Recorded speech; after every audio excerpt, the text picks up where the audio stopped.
noo ngi leen di nuyu na mu gën a rafete te gën ne selle ne matale diggante jullit ak moroom jullitam. noo ngi leen di sant bu baax ci jataayu lislaam bu rafete ni di rafetlu seenu doxin ak seenu yittewoo lu baax loolu yi moo waral seen coono yépp ndax ba ngeen daree dox ci yàgg na te dara warul ko lulut amee ko na mu gën a rafet te gis nañ lool gis nañ ne am nañ ci lu kawe suñu jot di ñaan suñu borom subhanahu wa taala mu fay leen ci ngeen di fay te boole ko boole jullit nu yooyu yi dëkk ñoo ngi ci jiital kilifa yi diine yi muy imaam yi nga xam ne ñoo ŋànk diine ji fii ci réew mi ndax damay faral di wax ne jotaayu jullit bu ne fa imaam teewee rek mooy kilifa jotaay ginnaaw loolu ñuy nuyu ñi fi teewal njiital réewum Gàmbi bi di nuyu tamit ki fi teewal nguuru Sénégal te ambassadeur bi yónni ko fi di leen sant ñoom ñépp ci seen yitte yi ñu def jox ko jotaay bi. bokk yi ni ñu koy faral di sàkkoo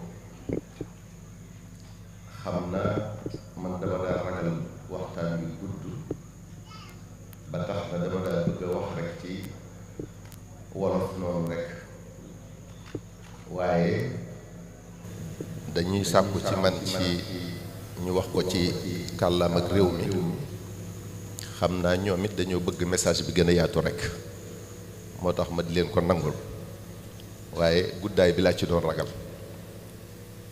kon dama koy tënk njëkk ci kàllaam ak réew mi doog a ñëw ci waxtaanu wolof bi. My fellow brothers and sisters in Islam, may I greet you with assalamu alaikum wa rahmatullahi ta'ala wa barakatuhu. To begin with, I would like to tell you how much I enjoy being part of this Islamic gathering, which is the result of your mobilization for a good cause.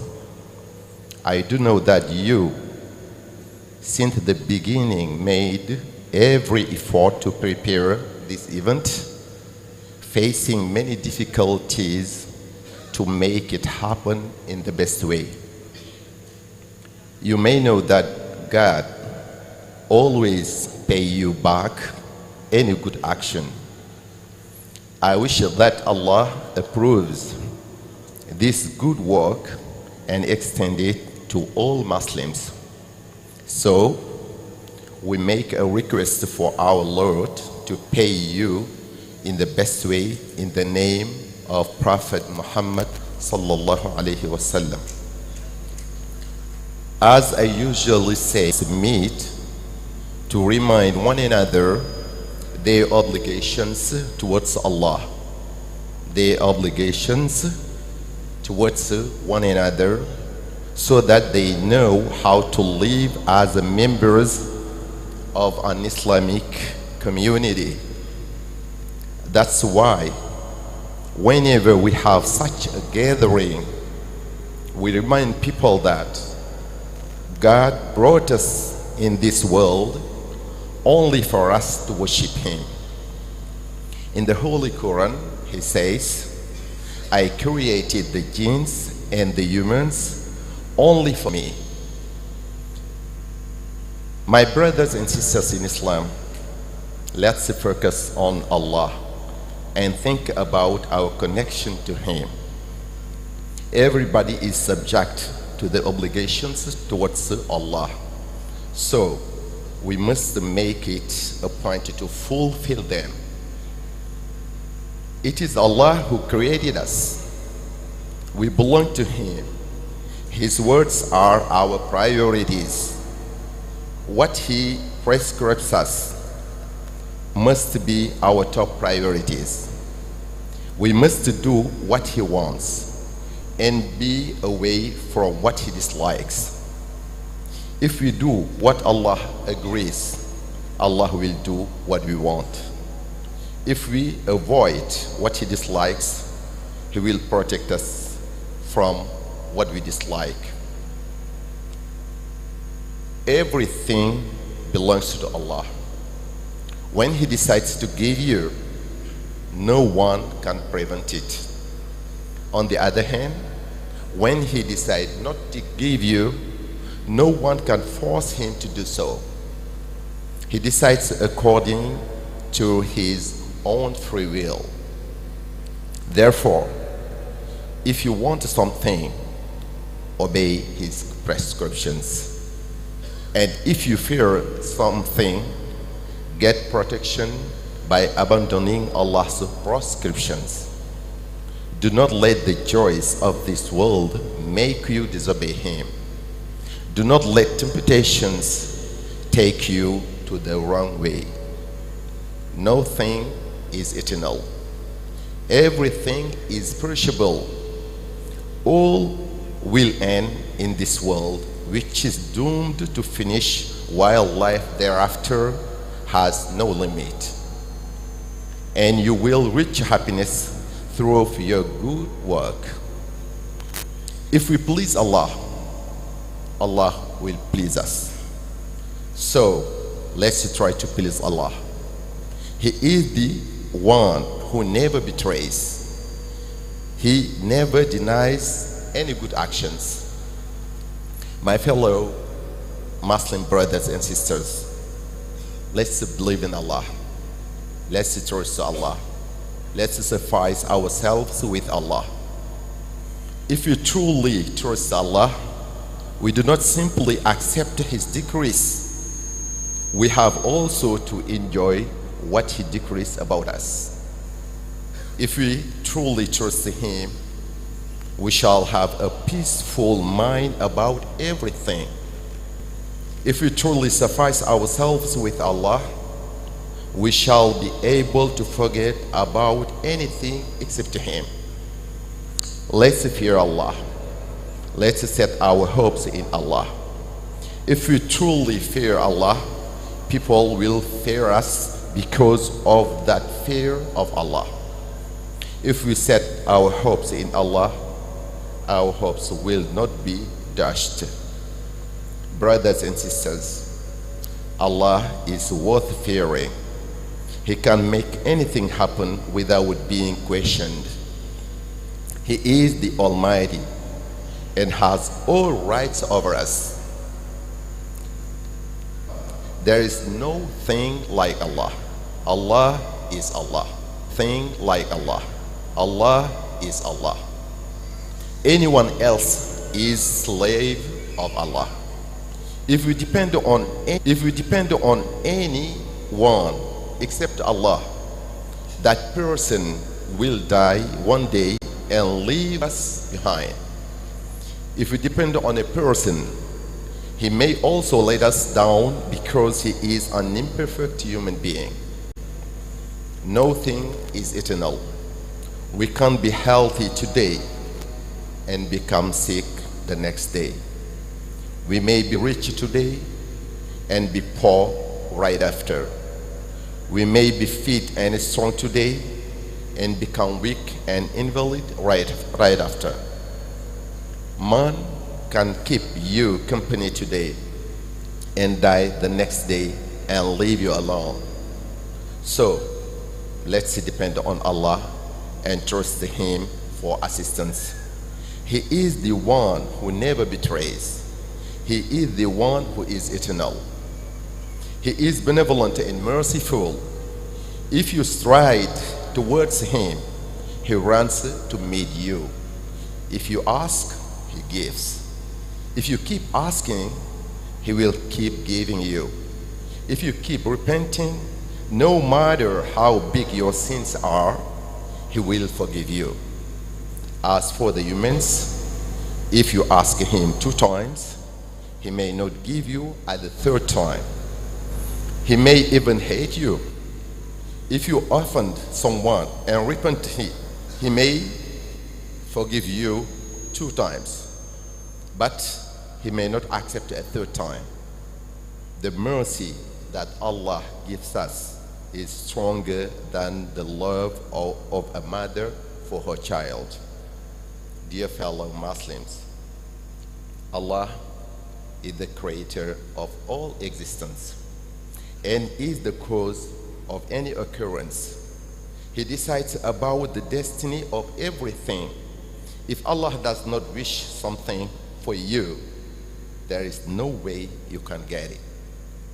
If the bounties of Allah reach you, do not think that you make it happen. Nobody has merit about his success. Only Allah's assistance can make us succeed. Without Allah's assistance, we cannot make any step forward. But if Allah assists you, no one will stop your progression, and nothing can frighten you.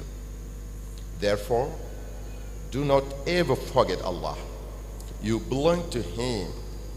Therefore, do all you can to remain in the right track, stay in the right path, and do not ever neglect his prescriptions on you. Without him, you won't have peace to think about eating and drinking or sleeping. You will neither smile nor go to work if he decided otherwise. Without him, you won't have time to work and get what you eat or drink. He has the power to close the doors of success and to turn you into a poor man who will go begging everywhere, hopeless about getting as little as possible from anyone.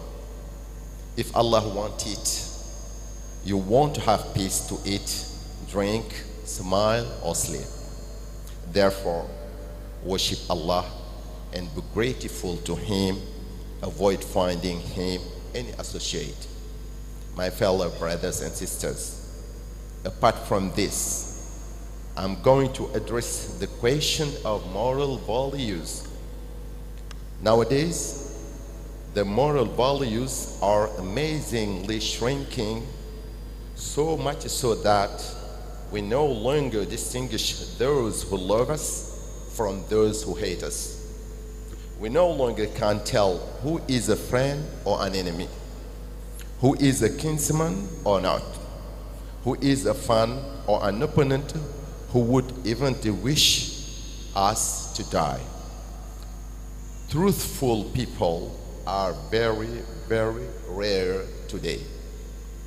We no longer tell the difference between those whom we may trust or not. Some smile at you, and yet they do not enjoy your happiness because they hate you. Some congratulate you for your success, and yet their hearts are full of envy. Some pretend to sympathize when an ordeal befalls you, and yet they secretly wish the persistence of your suffering. Some will say, we are hand in glove, and yet not wish to you what they wish for themselves. Some will claim to be your friends while disliking the blessings you have and which they don't have. Some pretend to love you and yet are angry about what Allah bestowed on you. Some share many things with you and yet would speak badly about you, and if they can, will prevent you from making progress. Some are related to you, and yet they plot against your interest. So, my fellow brothers and sisters, who shall we trust and consider as companion, kinsman, friend, or a confidant?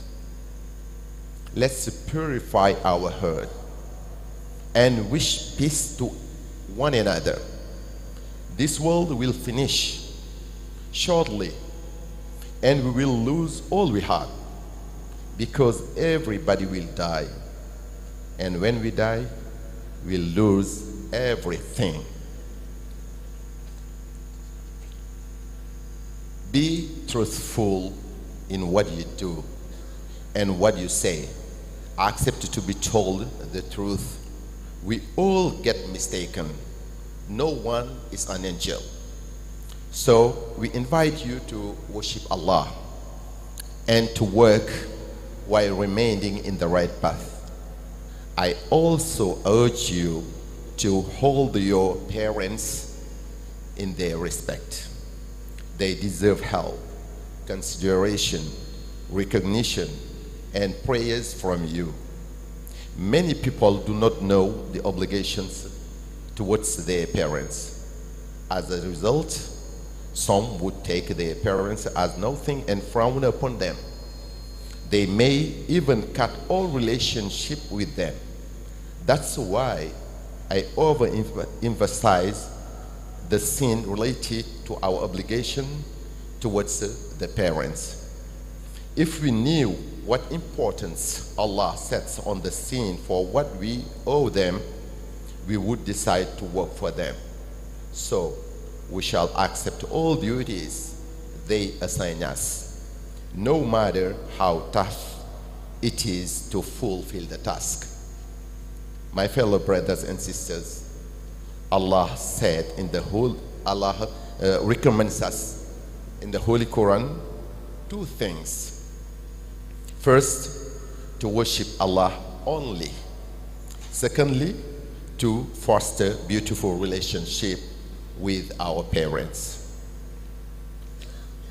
Whatever good action you may do, if you don't hold your parents in high esteem, nor care about them, by executing their wishes, the doors to success would be closed to you, here below and thereafter. My fellow brothers and sisters in Islam, parents are important. Most of all, our mothers. Apart from that, I urge you to better unite and be indivisible like one bundle of sticks. We have to avoid enmity. Nothing can justify hatred between us. Allah says in the Holy Quran, إِنَّمَا الْمُؤْمِنُونَ إِخْوَةٌ فَأَصْلِحُوا بَيْنَ أَخَوَيْكُمْ. All Muslims are one family. Family members have to foster good relationships among them and avoid anything prone to destroy their bonds as a family. It is a must that we help one another, love one another, and wish to others what we wish for ourselves. Let's develop sympathy and solidarity among us. When one of us is undergoing ordeals, we must find ways of assisting them to find a solution. The Prophet sallallahu alaihi wasallam said, all Muslims have to look like one human body, because when one part of the body is aching, the rest of the body will feel it.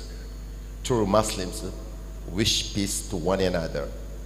They should not cause prejudice or hate one another. Everybody should humble himself as if he were lower than the others.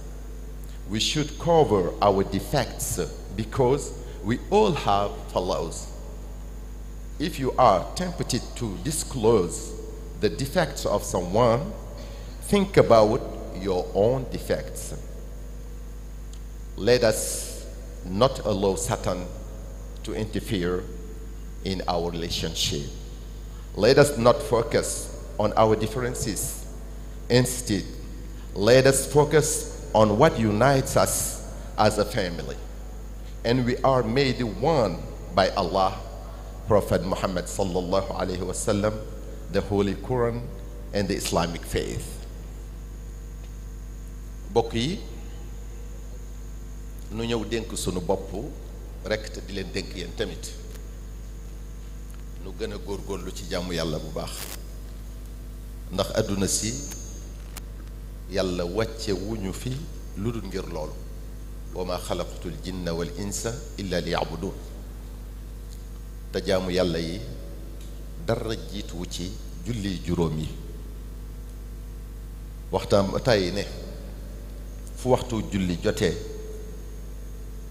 lu ngeen mën a jàpp bàyyi leen ko dem julli ji ak bu leen mën a digal la ngeen nekk ndax amul ndigal lu kawe ndigalal yàlla amul woote bu gën a yeyoo woote bi yàlla bokk yi nanuy bàyyi xel yàlla tey xalaat sunu digg ak moom kenn ku ne am na ay warteef diggam ak boromam mu war a def yitteem jépp ci jéem koo matale yàlla moo nu sàkk moo nu moom moo am priorité ci nun kon ay ndigalam moom lañu war a jiital ci lépp ak bëggam moom lañu war a jublu ak mbañam moom lañu war a dëddu yàlla boo dee def li mu bëgg mu di la defal sag bëgg boo dee moytu li mu bañ mu di la musal ci li nga bañ yàlla lépp ci loxoom la nekk mooy maye mooy xañe bu lay may kenn munta téye loxoom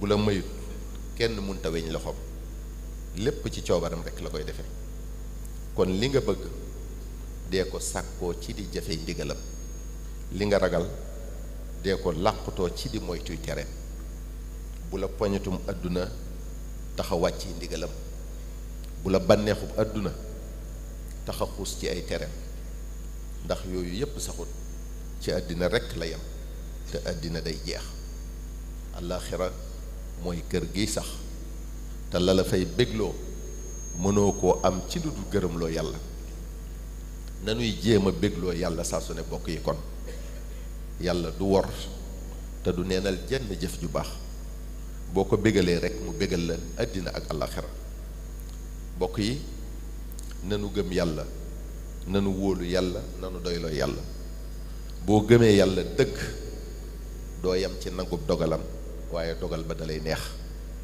boo wóolee yàlla sa xel day dal ci lépp boo doyloo yàlla da ngay mën a muñ lu dul moom nanu ragal yàlla nanu yaakaar yàlla nanu wéeru ci yàlla ku ragal yàlla dëggi dëggi ragal lu dul yàlla dalay ragal ca ragal googee nga ragal yàlla te bokk yi yàlla ku mat a ragal la koo xam ne lu ko neex def te kenn du ne ko lu tax te am doole loo am sañ-sañ te tëlewul dara bokk yi ku yaakaar yàlla sa yaakaar du tas mukk ku wéeru ci moom doo daanu mukk bokk yi yàlla rekk ay yàlla ku dul moom rekk ab jaamam nga kaneen koo mën a wéeru walla nga yaakaar ko fàtte yàlla bis dina ñëw mu faatu bàyyi la fi walla matadik doomu aadama jàpp ko mu doxaleeg yow nu la naqari sa yaakaar tas nga woru nit nag yàlla ko mooñaale akuk matadi te daraam saxut tey mën naa wér ëllëg mu wéradi tey mën naa man ëllëg mu tële tey mën naa am ëllëg mu ñàkk tey mën naa mel ni ëllëg mu soppiku tey mën naa nekk ak yow ëllëg mu faatu kon wékkal say mbir yàlla te doy loo ko boo ko dëkkee jéggulu ak lu tooñ yi di bari bari mu dëkkee laa jéggal te nit ki boo ko ñaanee ay yoon mën na laa jéppi boo ko tooñee boo ko dee tooñ bu la jéggalee ñaari yoon mën naa bañ a ñett yàlla nag yërmandeem ci mbindéef yi moo raw yërmande ndey ci doom bokk yi amul benn buur bu dul yàlla lu am rek moo ko sàkk lu xew rek moo ko waral nu mbir demee rek moo ko nammee noona lu yàlla bëggalul jaam bi nag jaam bi mënut a fexe ba jot ca kenn doonu dara ca la mu am, kenn doonu dara ca la mu jëf lu du ne yàlla ko teg loxo. ku amul ndimbalal yàlla doo réussir ci dara. ku yàlla génne loxoom ci mbiram du séqi benn jéego jëm ca kanam. ku yàlla dimbale nag doo tële dara. ku yàlla àndal doo tiit ci dara. bokk yi yàlla rek kay buur, kon bul fàtte yàlla moo la moom. jéemal loo man ci sax ci ndigalam, bul sàggane mukk lim la digal. jàmm ji nga am bay tala lekk ak naan moo la ko may. jàmm ji nga am bay tala nelaw moo la ko may. jàmm ji nga am bay tala ree moo la ko may. jàmm ji nga am bay tala xëy ci sa liggéey moo la ko may. wërsëg wi ngay faje say soxla ak lu mu tuuti tuuti moo la ko may. moo ne bu ko neexoon de doo tala lekk, doo tala naan, doo tala nelaw, doo tala ree. bu ko neexoon tëj sa bunti wërsëg, doo amub liggéey, doo am loo faje sa soxla sa gën a tuuti. ku ne nga ñaan ko te deesu la may. fu ne nga dugg fa di tuñ tuñi te doo am tus. kon jaamu jël yàlla te sant ko te bañ ko bokkaaleeg dara. bokk yi gannaaw loolu noo ngi soññee ci defaraat jikko yi, ndax sunu jamono ji jikko yi doy nañu waar lool ba jéggi dayo. xàmmeetoo ki lay ree ak ki lay fasal kanam ku la ci gën a bañ. xàmmeetoo soppe akub noon, xàmmeetoo mbokk akub jàmbur, xàmmeetoo ku la yéene aw yiw ak ku am yéene faat la. xamatoo koy wóolu, xamatoo koy doyloo. nit ku dëggu ci boppam moo néew lool ci sunu jamono ji. nit a ngi lay ree fekk xol baa ngay bax ngir bañ la. nit a ngi lay ndokkeel ci xéewal goo am fekk xol baa ngay futt ngir ñàkk la ko yéene. nit a ngi lay defal ci tiis wu la dal te bu sañoon mu gën a tar. nit a ngi lay wan ne benn ngeen te la mu yéene boppam yéene wu la ko. nit a ngi lay wan ne ay xarit ngeen te mënut a supporter nga am lu mu amut. nit a ngi lay wonuk cofeel te ni la yàlla def wala li la yàlla may neexu ko. nit a ngi bokk ak yow lépp te fu mu xamee sa intérêt gàllankoor ko. nit a ngi bokk ak yow lépp di yàq sab der ciy jàmbur. nit a ngi lay wan ne yéene na la te bu xamee fa nga jëm dina defi pexe ba doo àgg. léegi kon bokk yi ana fu ñu jëm? ana koy àndal, ana koy xaritool, ana koy mbokkool, ana koy waxal, ana koy wóolu, ana koy doyloo. bokk yi nanu raxas xol yi te yéenante jàmm te xam ne àdduna dara jëru fi yenn yi. àdduna day jeex ci diir bu gàtt, ñéppay dee te loo mën a am boo dee ñàkk nga ko. nu fi waay melit ñu waxtaane ko, ngay dund wala nga faatu. rawatina sunu jamono ji nga xam ne nit ñi sikki jàmm rekk la ñuy wër. te bul foog mukk ne kenn xamalu la, te xam ba ca moo gën a metti fopp. mooy ñu xamal la te xamoo ne xamal nañ la. lu soofa ngoog, lu mat di bàyyi xel ngoog. li nga nar a def nit wala nga nar ko koo wax, xoolal ba xam ku la ko defoon wala ñu wax la ko fu mu lay toll ci sa xol. li nga nar a waxal nit ci lu bon donte dëgg la, seetal sa bopp njëkk ba xam amoo lu ko yées wala lu ni mel loo bëggut kenn xamal la ko. loo bëggut ku la ko def bu ko def kenn.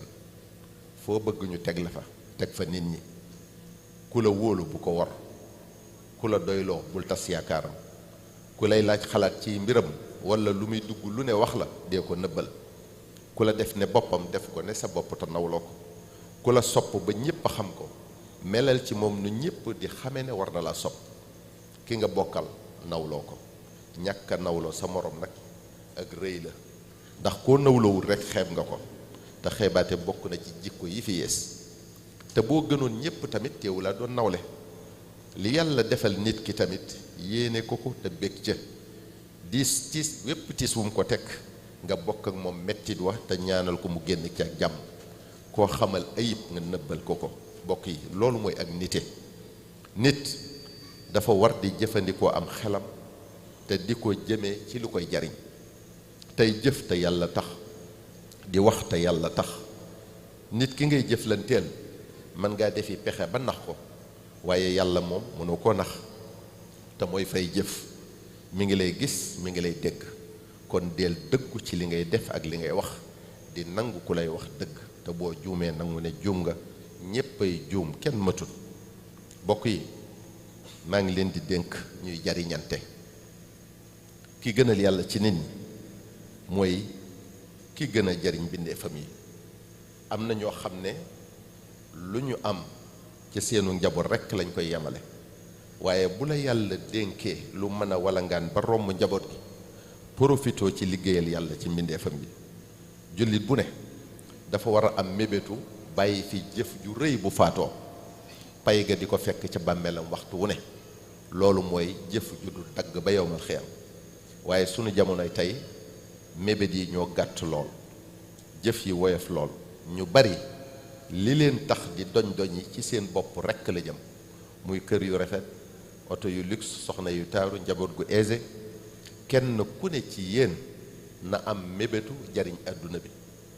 boo ca àggut di nga mën a jariñ sam réew, boo ca àggut di nga mën a jariñ sa dëkk, boo ca àggut di nga mën a jariñ say bokk sax xanaa gën gaa néew.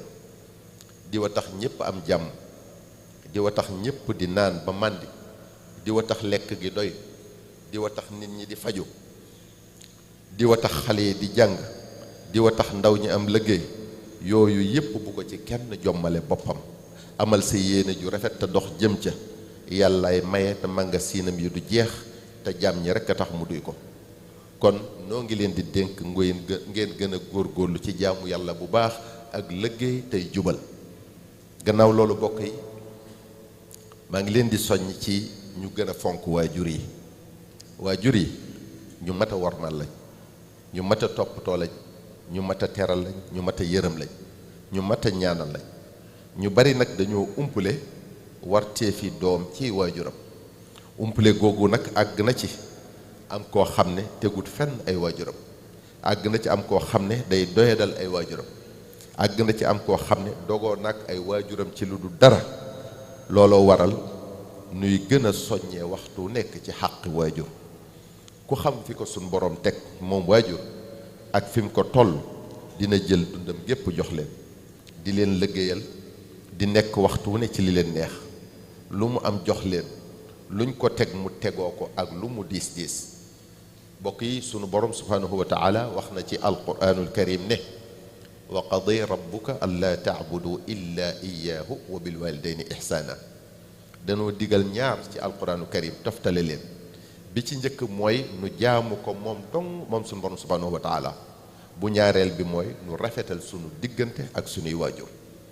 sunu borom teg ca ne imma yablughanna indaka alkibara ahaduhuma aw kilahuma fala taqul lahuma uffin wala tanharhuma. bu leen wax uff, bu leen dëgëral seeni wax ak ñoom lu mel ne di leen gëdd. tafsirkat yi ku ci mel ni ibnu kathir nee na li gën a ndaw ci wax ju ñaaw mooy at taafif, maanaam wax leen uf nag day wone mer, mel ne kon koo jéppi nga koy wax. Ata ibnu abi rabax nee na wala tanharhuma mooy bul sànni sa loxo say waajur. loolu tamit ku mer moo koy def. kon uf moo gën a ndaw ci wax ju ñaaw, sànni loxo moo gën a ndaw ci jëf ju ñaaw. ñu dégge ci kon ne sun borom subhanahu wa taala tere nanu nuy wax wala nuy def suñuy waajur la gën a tuuti ci lu ñaaw, muy wax wala jëf. sun borom nenu wa qul lahuma qawlan karima. bu ñuy wax ak suñuy waajur nanu nooyal suñuy wax ak ñoom, rafetal suñuy wax te mu ànd ak i teggin akuk wegeel akuk màggal. comme ni ko ibnu kathir waxee qawlan laynan tayiban xasanan bi taaddubin wa tawqirin wa taadimin. sunu borom teg ca ne waxfid lahuma janaha dulli min arrahma wa qul rabbi irhamhuma kama rabbayani sagira. mu ne nañu leen yërëm ñoom sunu waajur yooyu yi lool ba àgg ci di toroxlu ak a wàcce sunu bopp bu ñuy jëflanteeg ñoom, te di leen ñaanal yàlla yërëm leen comme nañ ñu yërëme woon ba ñu mënagu dara xamaguñ dara, ñu doon ñu yërëm lool di ñu teete di ñu won yoon. bokk yi sunu borom dafa teg waajur yi ci place bu kawe kawe ba tax na fu bari ci alquraanu karim fu mu ñu sante ñu matale ay xàqam moom sunu borom subhanahu wa taala da caa teg sant nu matale xàq suñu waajur. lenn ci liy wone lool rek mooy aaya boobu ñu tuddoon léegi muy wa qadiya rabbuka an laa taabudu illa iyyahu wa bil walidayni ihsaana. ci aaya boobu gannaaw ba mu ñu santee ñu jaamu ko moom dong da caa teg digal nu rafetal suñu diggante ak suñuy waajur. mu waxaat ne wa'budu allaha wala tushriku bihi shay'an wa bil walidayni ihsana foofu tamit noonu la ko tegalee gannaaw ba mu ñu ci santee ci aaya boobu ñu jaamu ko te bañ ko wutal morom moom sunu borom da caa teg sant nu rafetal sunu diggante ak sunuy waajur mu waxaat ba tey anushkur lii wa li walidayka ilayya al masir foofu tamit da koo tegalee gannaaw ba mu ñu digalee ci aaya boobu nu sant ko moom sunu borom subhanahu wa taala da caa teg digal nuy sant sunuy waajur tamit ak yu baree bare ci yu mel noonu ci biir alquranu karim loolu lépp day wone rekk ne lu ñu fonk sunuy waajur rekk du doy lu ñu leen warmal rekk du doy lu ñu leen defar rekk du doy bokk yi xaq waajur for na lool dañoo laaj ku tedd ki sallallahu alayhi wa sallam ne ko yaa rasulallah jan jëf moo gën ci jëf yi mu ne julli ca waxtu wa ñu ne ko jan jëfa ci topp mu ne fonk ñaari waajur ñu ne ko jan jëfa ci topp mu ne jihaad ci yoonu yàlla nga gis kon ne gannaaw julli juróom yi nga julli leen ca seen waxtu jëf ji gën ci jëf yi mooy fonk say waajur moo féete kaw sax jihaad ak jihaad li muy for for sallallahu alayhi wa sallam dafa wax saxaaba yi benn bis ne leen ndax duma leen xamal yi gën a rëy ci bakkaar yu mag yi maanaam kabaa'ir yi ci gën a rëy mu daldi koy baamu ñetti yoon ngir rekk wone ñor gi mu ko ñor saxaaba yi ne ko ahaka ya rasulallah mu ne leen bokkaale yàlla ak ñàkk a fonk say waajur dafa fekkoon mu sóonu waaye dafa daldi toog daldi cay teg ne ak wax lu du dëgg ak seede lu du dëgg kon gannaaw wutal yàlla moroom ñàkk a fonk say waajur moo gën a rëy ci kabaa'ir yi maanaam bàkkaar yu mag yi bokk yi yàlla bëgg na lool ñu fonk suñuy waajur ba tax na yonente bi sallallahu alayhi wa sallam nee na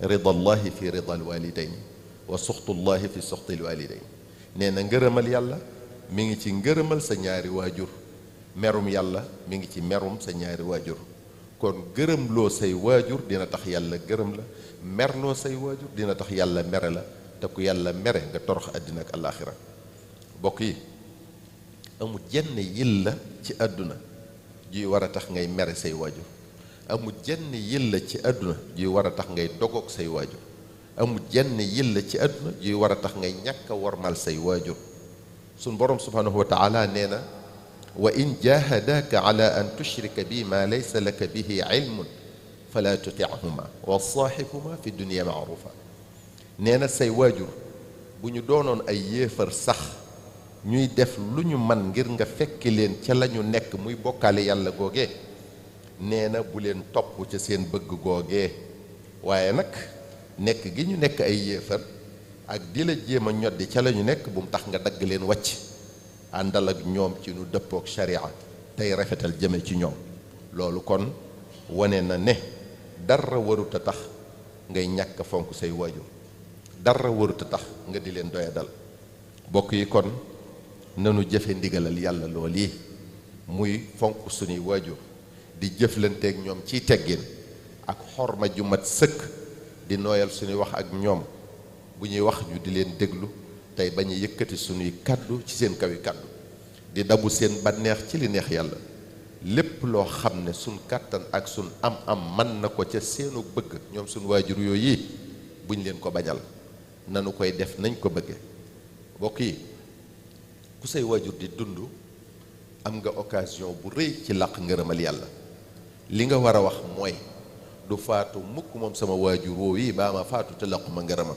boo làqi ngërëmam rekk làq ngërëmal yàlla loo mën a def ci lu baax te fonkoo say waajur toppatoo woo leen jëfewoo seeni ndigal sa bunti texe àddina ak àllaaxira ubbi koo gut bokk yi waajur for na lool waaye ndeye ci raw gannaaw loolu bokk yi noo ngi leen di dénk ngeen gën a boole seen bopp gën a bennale seen bopp ay jullit ànd da leen a war bennoo da leen a war booloo ba doon benn say da leen a war suñ borom subhanahu wa taala moo nu ko sant ci alquranul karim wa'tasimu bi hablillahi jamian wala tafarraqu kon ay jullit dañoo war di moytu teqali ko dañoo war di moytu noonoo waruñoo ubbil buntu dara lu leen di teqale waruñoo ubbil buntu dara lu leen di noonale sunu borom moo nu wax tamit ne innamal muminuuna ixwa jullit yépp ay bokk lañ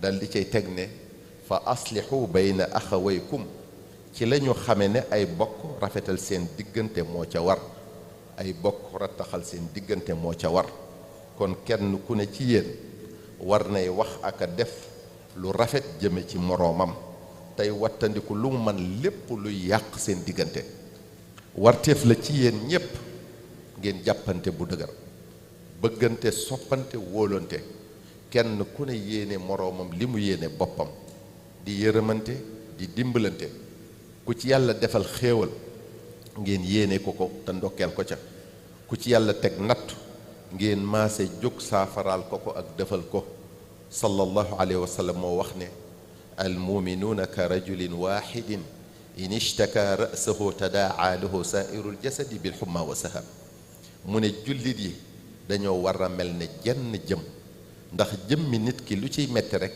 jëmm jépp a koy yëg loolu mooy bu sa morom amee naqar nga bokk ko moom bu amee bànneex nga bég ca ay jullit dëgg dañuy yéenante aw yiw di bëgglante jàmm tey bañ a añaanante ak a xeebante kenn bañ a gis ngëneel ci moroomam kenn ku ne woyefal boppam ba jàpp ne moroomam a ko gën di nëbbalante seeni sikk ndax koo xool ci moom sikk gis ko ayib bi jàmbur joo nar a tudd xalaatal ne am nga ayib te nit ñi am nañu làmmiñ te ku yittewoo raxas ay sikkam du tala wax ba muy luññutu sikk yi jàmbur bokk yi bu leen xajal seytaane mukk seen diggante bu leen xool mukk li ngeen wuutee dee leen xool li ngeen bokk muy li leen boole te def leen i bokk muy yàlla ko yonenteem sallallahu alayhi wa sallam alquraanu karim ak diine lislaam te ay bokk mënuñoo bokk yu gën yooyu bu ñu jàppee mukk sunu moroomum jullit am noon Sëriñ Tuubaa moo nu ko sant fala tuaadu man raaytum faahu yuxriju laa ilaha illa allah mu ne bu leen noonu mukk képp koo xam ne gis ngeen ko gémmiñam di génne baatub laa ilaha illa allah matadik doomu aadama tax na wuute xalaat mënut a ñàkk matadik doomu aadama tax na réeroo du mën a ñàkk léeg-léeg matadik doomu aadama tax na du mën a ñàkk ñoo xam ne seytaane dina leen man ba ñuy dox ci ak yàq akuk teqale waaye kenn ku ne ci yéen na def ci boppam ne yàlla mi nu sàkk tey àtte suñuy jëf ëllëg yowmal qiyam bennoo ba doon wenn say la bëgg yonente bi sallallahu alayhi wa sallam moom la bëgg Sëriñ Tuubaa mi ñuy wommatoo moom la bëgg